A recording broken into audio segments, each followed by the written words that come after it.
Hello everyone, welcome to High Tech Study Plus. In today's video, we are going to discuss about the chapter Globalization and the Indian Economy from class 10th. So let us begin. In simple terms, globalization refers to the interconnectedness across the countries. And due to this interconnectedness, there is a wider choice of goods and services.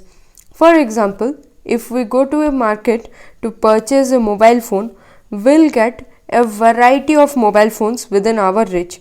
And this has been possible due to globalization. And it is not an age-old phenomenon, it is a relatively recent phenomenon. And if it is a relatively recent phenomenon, then this suggests that our markets have transformed from what they used to be previously. Now let us discuss about production across countries.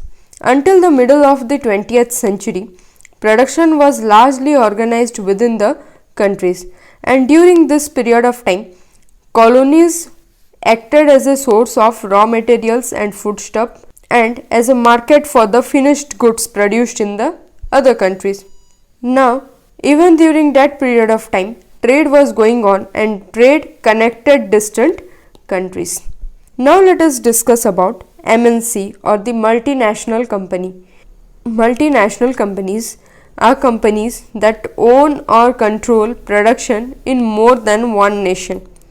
So for this, they set up offices and factories where they can get cheap labor and other resources. Why? Because if they get cheap labor and other resources, then their production cost will be low and they will earn greater profits. So keeping these 2 points in mind, they set up offices and factories in such locations where they get cheap labor and other resources, because resource is highly essential for enabling a MNC to thrive. Now, how is this production organized? It is organized in a complex way.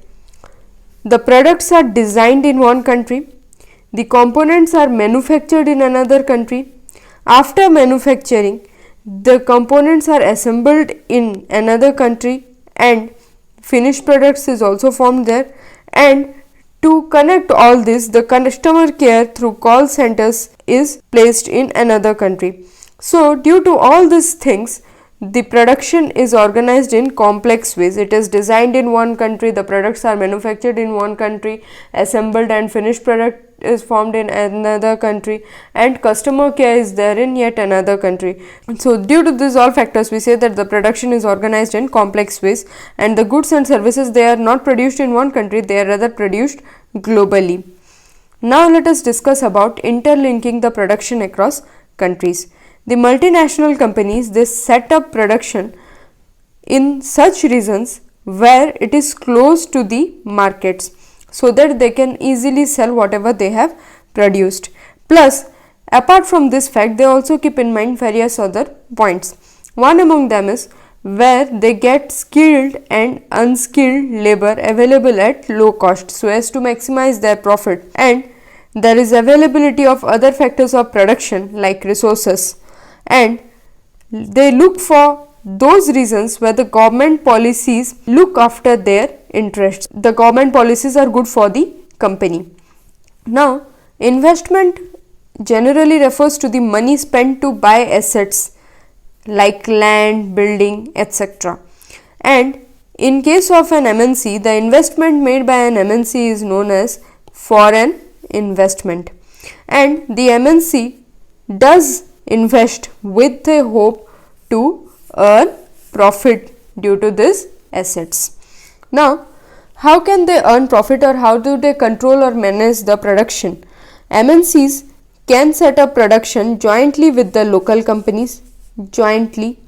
So what will be its impact on the local companies? First of all, the MNCs bring latest technology with them, which will help these companies. Secondly, they provide money for additional investments. Then the most common route for MNC investment is to buy up local company and expand their production. If a MNC buys up a local company, then obviously its production will be expanded. So firstly, the company can set up production jointly with the local company. Secondly, it can buy up the local company. And in the third manner, there is yet another way in which the MNCs can control production. The MNCs of the developed countries, they place order for production with small producers, or these products are supplied to the MNCs, and then these MNCs sell them under their brand names to the customers. So production in widely dispersed locations is getting interlinked in this way. Thus we can say that there is interlinkages. That's all for today. In our next class we shall continue with this.